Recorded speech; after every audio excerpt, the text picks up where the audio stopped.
Думаю, вы прекрасно знаете наши возможности. Это пассажирская, специальная техника, продовольствие, сельское хозяйство, лифты. Мы готовы по всем этим направлениям с вами сотрудничать, тем более мы очень интенсивно работаем над тем, чтобы уйти от всего импортного западного, тех стран, которые ввели против нас санкции.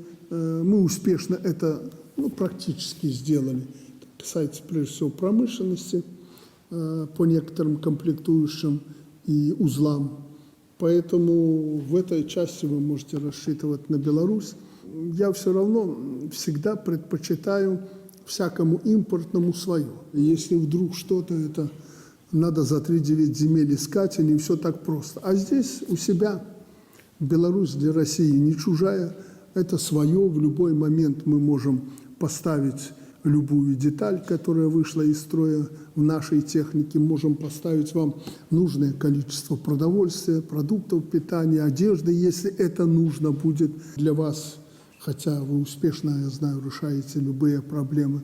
В общем, вы знаете, чем богата Беларусь, чем она может помочь регионам России и, прежде всего, близким нам регионам, таким как Ленинградская область, Питер, и, естественно, Мурманск.